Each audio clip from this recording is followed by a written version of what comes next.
trying to peg it back. High Class Harry though. Harry just keeps on kicking. High Class Harry, good luck in Melbourne.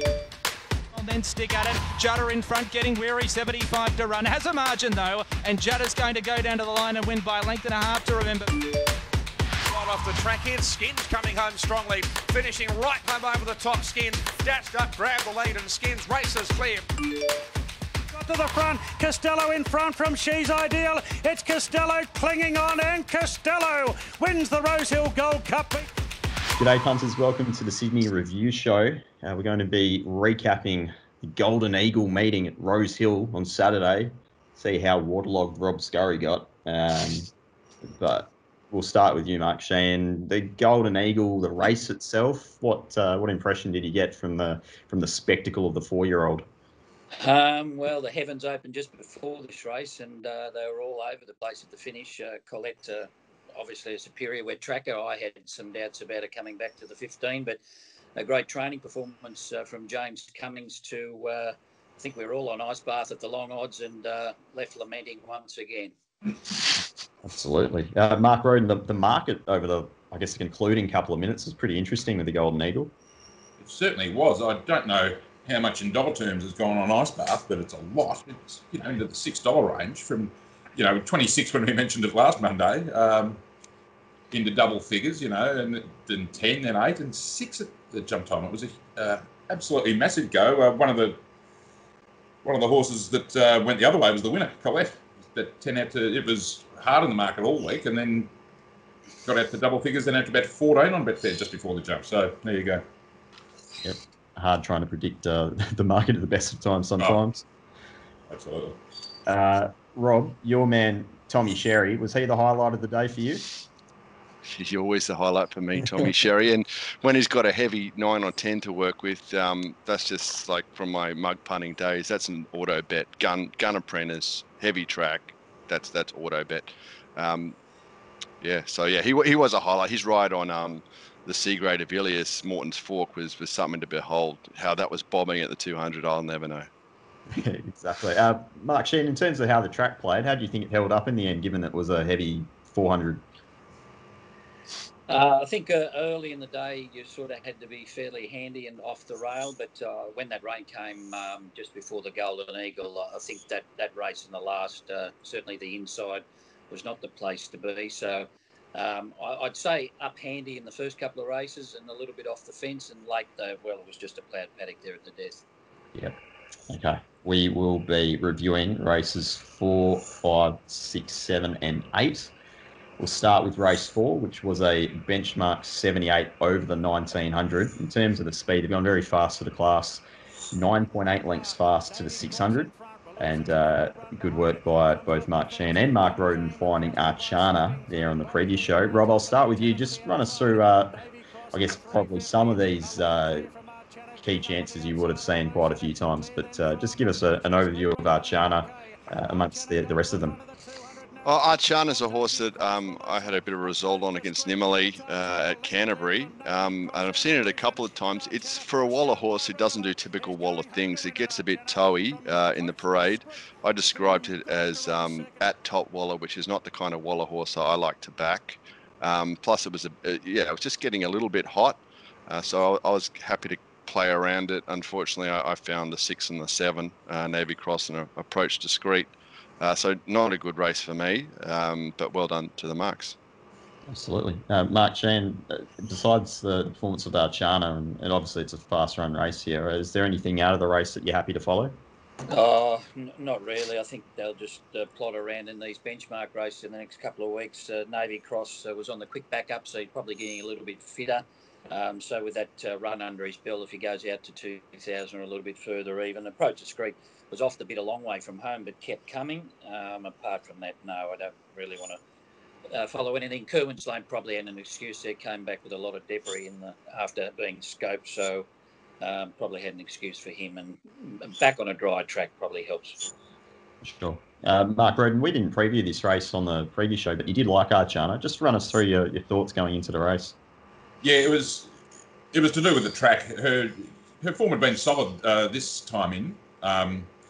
She'd been very consistent. She'd got away with one race at Canterbury and been been placed in Saturday grade as well. But I was going off her debut win at Warwick Farm back in April, where she absolutely walked in her maiden, and that was on a heavy track. And so I think that is the absolute key to her. You know, she'll be competitive on good to soft, but when she hits the heady range, that's when you'll see her absolute top.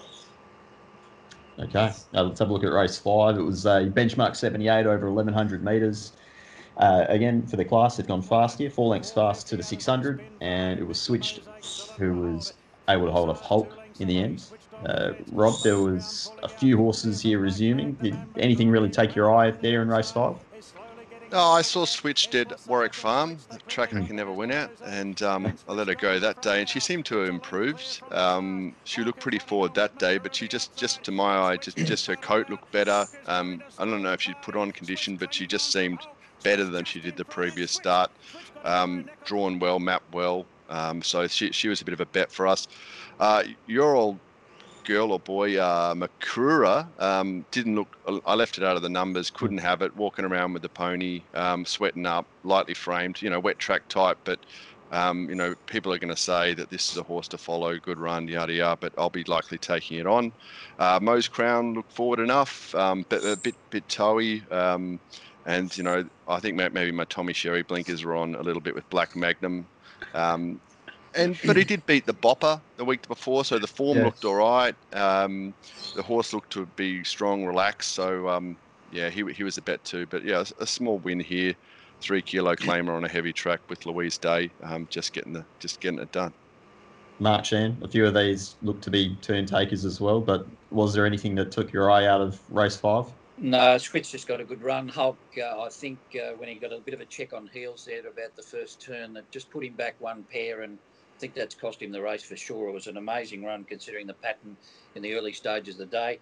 As Rob said, Makura has not grown at all since her 2-year-old days, so I've got some question marks about her going forward. I didn't think her trials were quite as good as last time in.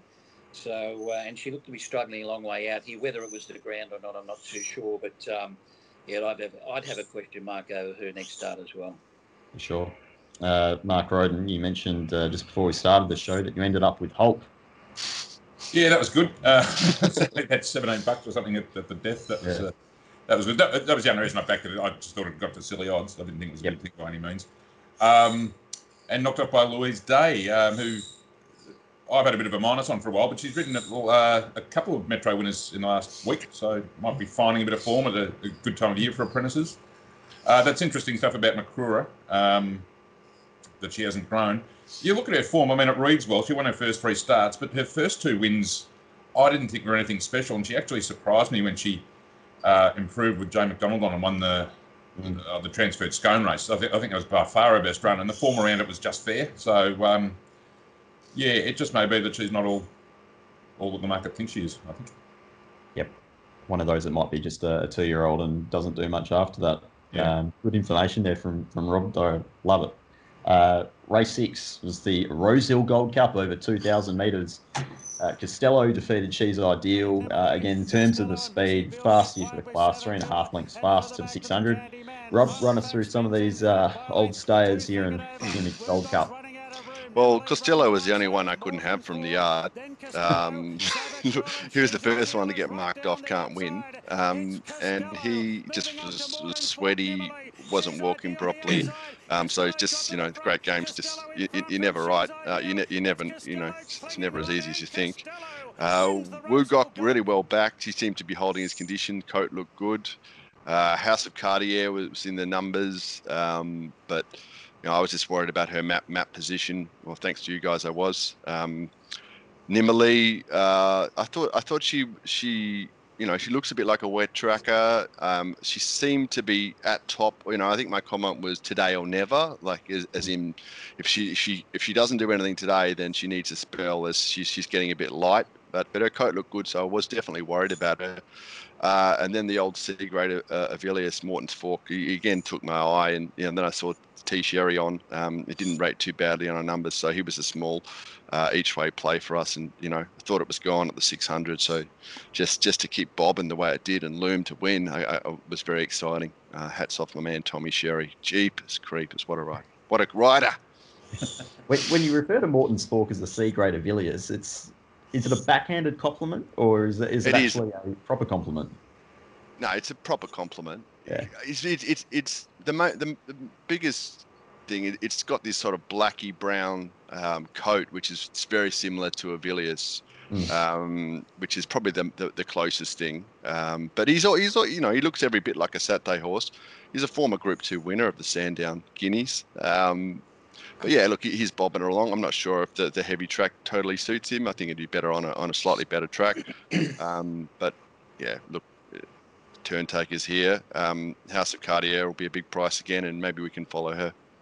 Yeah, indeed, Mark Shean. Turn Takers for Sydney Stayers seems about right. But was there any of them in particular? I fell into one of the favourites, though, Nimmerly. I thought she was jogging coming to the turn, and was very happy with myself, but gave in like a prick balloon. Costello, I've got to agree with Rob.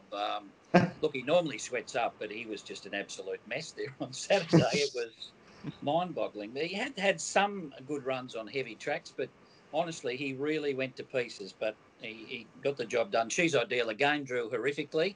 Had to go right back. She hasn't drawn a barrier in her last 8 starts, I don't think.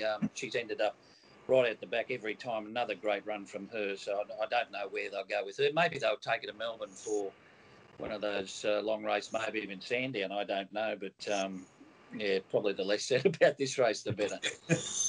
Mark Rhoden, if we've had a winner that went to pieces in the mounting yard, what does that say about the rest of this race?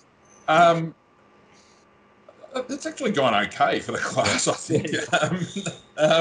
Costello, what a bloody pest he is. I mean, he, without even knowing that he'd gone to pieces in the yard, you know, his form this time had been well below his best, but his best was competitive, and he's picked Saturday to bob up. I'm glad I didn't get too heavily involved in the end. Just got to echo what Mark said about She's Ideal. Great run, and I think considering how much was against her and how well she's gone, and again harking back to something she did last prep, I think she's very best on heavy as well, or 7 or worse, because her 2400 metre win last prep was on a similar sort of track, and I think that was her best run to date, or one of her best runs, and I think this has been her best run this time in, and again it's on the wet, so perhaps that's a little key to her as well. Okay, well, let's talk about the Yes Stakes. G-Tra, 2 strong, massive performance, huge figure overall. Hawkbury on her was, it was obviously very brave right up until the end, and there was a bit of a gap through to third, so that Everest form was just far too good in the end. They've gone fast for the class, 3.5 lengths fast to the 600. Rob, I'll start with you. Just run us through some of the Everest horses in G-Tra, Hawkbury on her and Eduardo, how they performed in the yard versus how they did on Everest Day. Look, I thought Eduardo was a today or never. He was forward when he won first up, on the Anders Day a while back, and I couldn't really have him, and that's short. G-Tra holding great condition, proper weight for age type. Hawkbury on her at top waller, but always been a bit of a finer kind of mare. So she's always hasn't carried a huge amount of action, but she looked ready to go. They all look really, really good here. Even Old Man of Peace, he on looks he measures up here. Prime candidate. He looked well again. So yeah, the only 2 I didn't just thought look outstanding, making this a no bet race for me were Star of the Seas and Eduardo. I thought on looks everything else could win.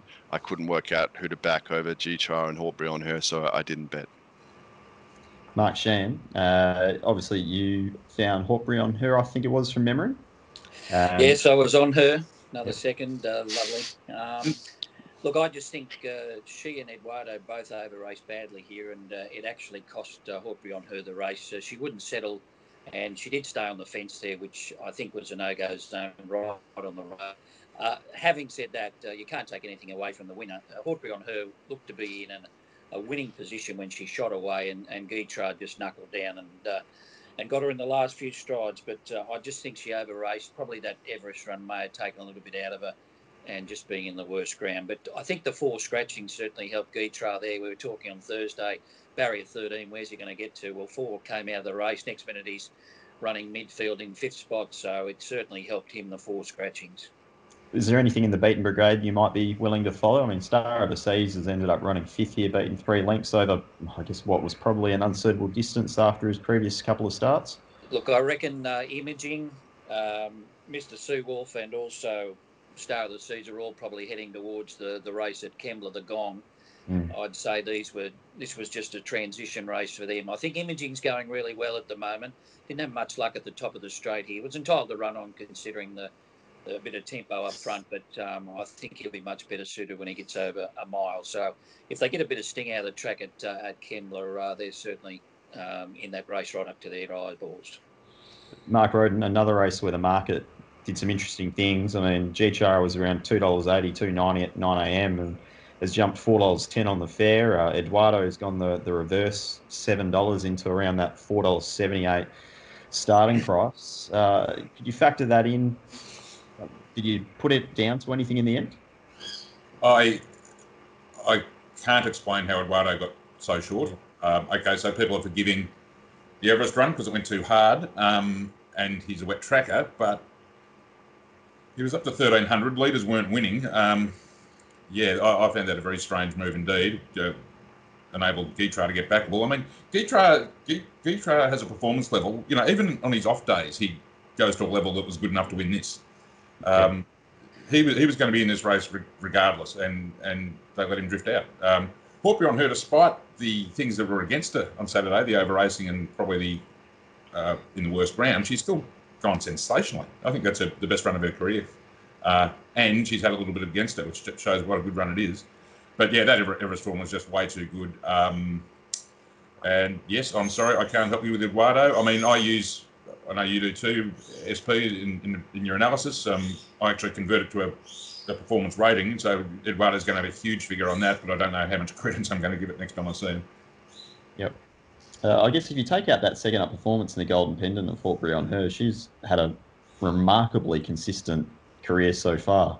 Yes.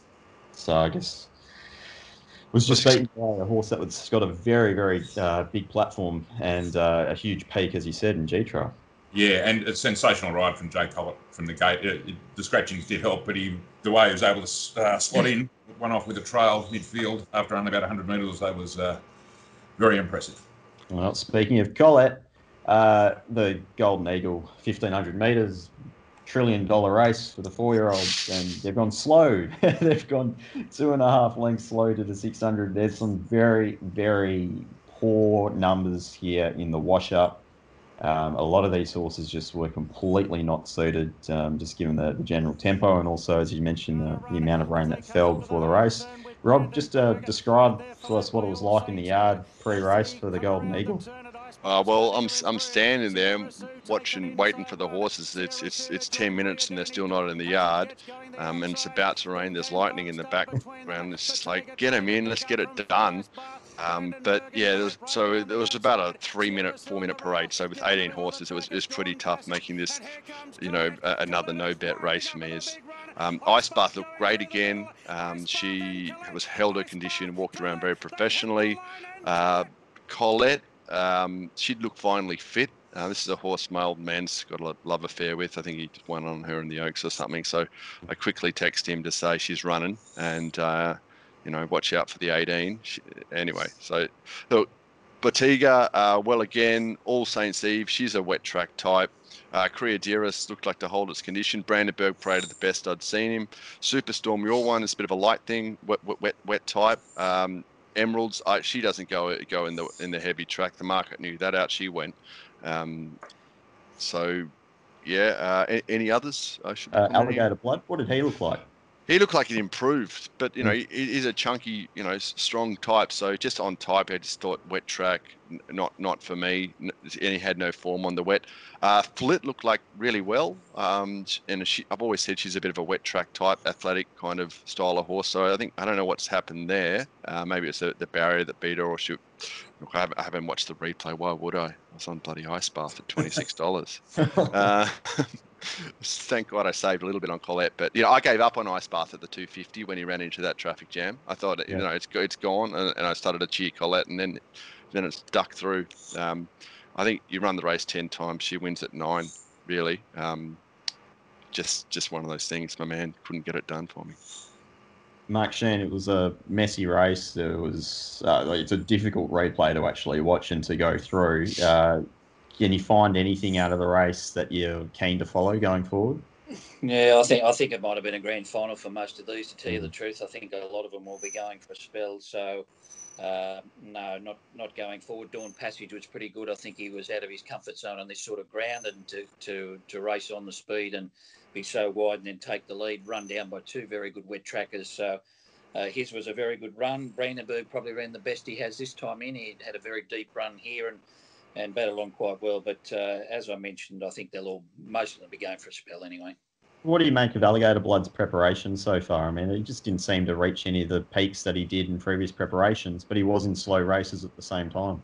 Yeah, no, his last run was fair. I don't know the Brisbane form that well, so he got back and ran home okay there first up. But look, even the trainer was saying that maybe he wasn't at the level he was in previous preparations. So there looked to be some doubt from him every time he talked. So he was pretty much on the money there. Just a good training performance, as I said, for Colette to come down the outside and knock us all off.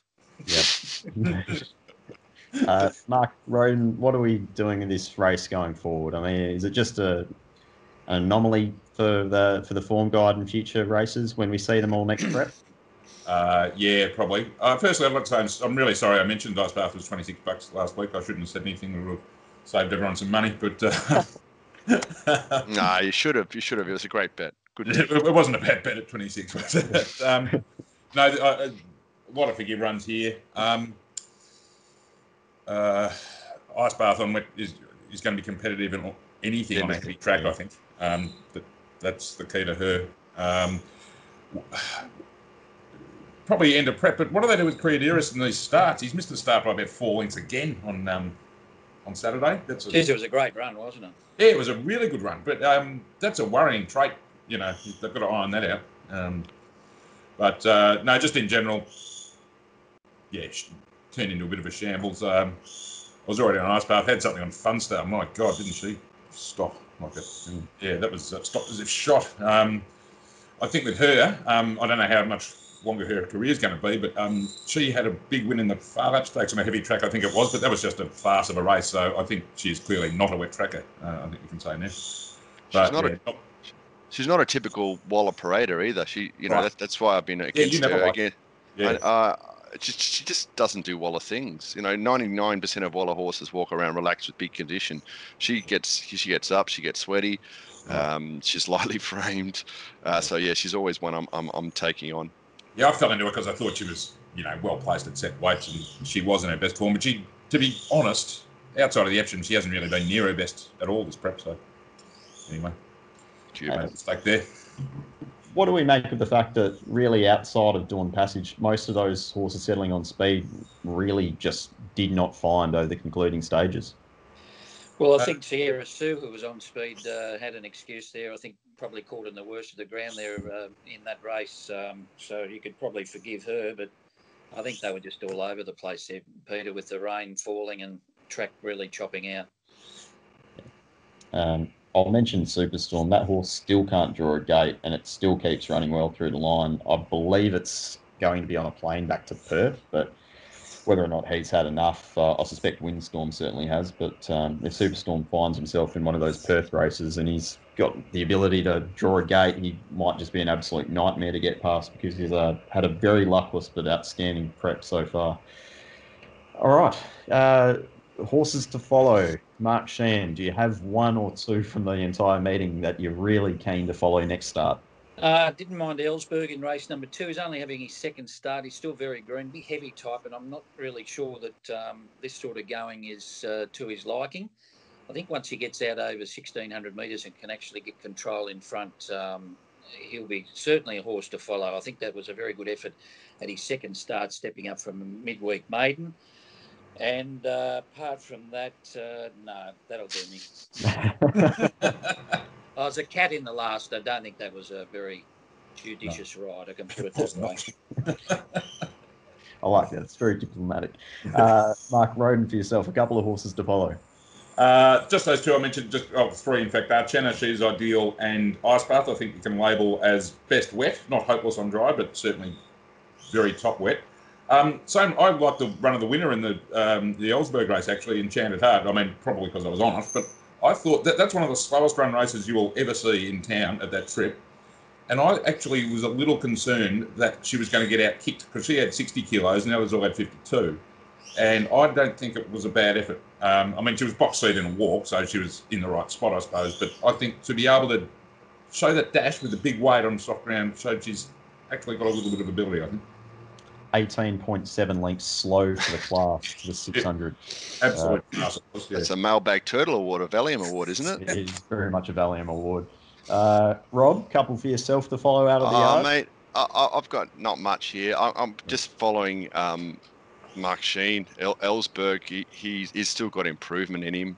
He looks a decent type.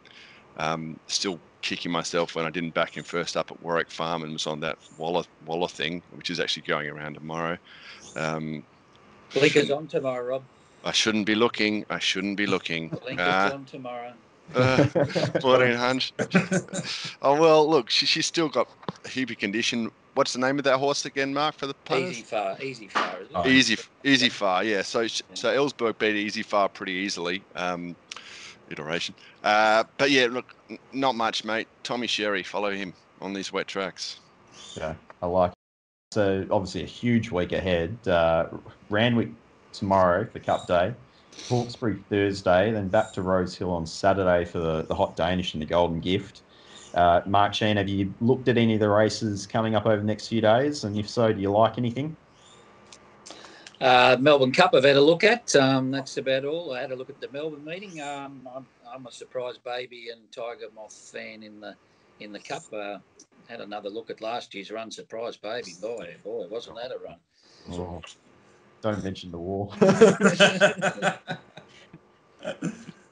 Weren't we on the other thing that was certainly beaten in that race as well? I was on El Paradiso. Yeah, that's the one. Yeah. Fair dinkum, that was a rod. Missed the start by 2. Rescheduled Goulburn Cup on Wednesday too, Pete. You neglected to mention that.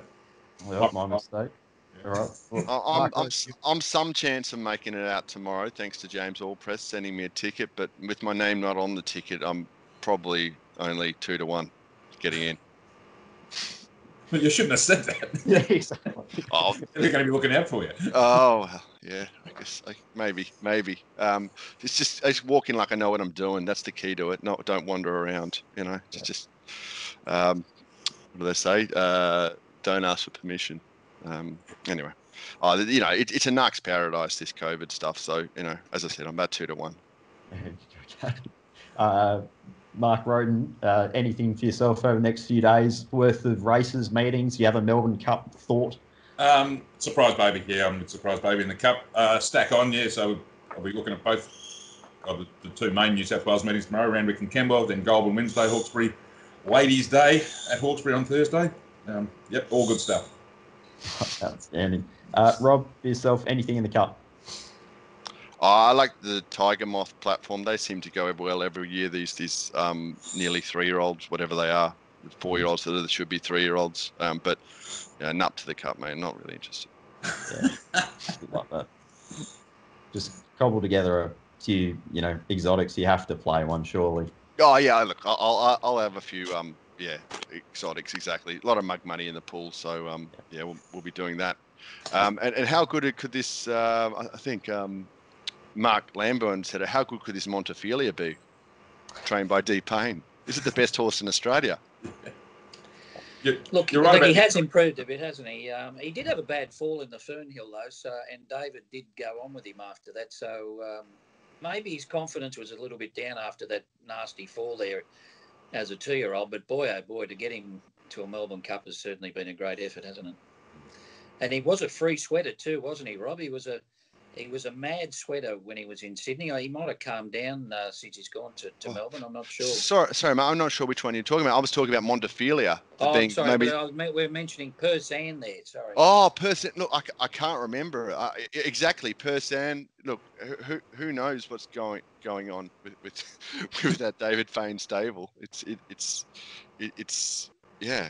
That's obviously, he seems to get good cattle though. But how hard could this training game be? Like an ex-football coach just wants Derby. Just feed him and work him. Like, I wish he'd had a day off. It was on the second off. Oh, God, you run some seconds, fine. driving me insane. Oh, blimey. All right. Thanks very much to you all. Mark Shean and Mark Rhoden will have to schedule a time at some point on Thursday to have a look at the Rosehill meeting. We'll see how we go. But enjoy the next few days. The Festival of the Punt is here. Yep. Good luck. Farewell, guys. See you, boys.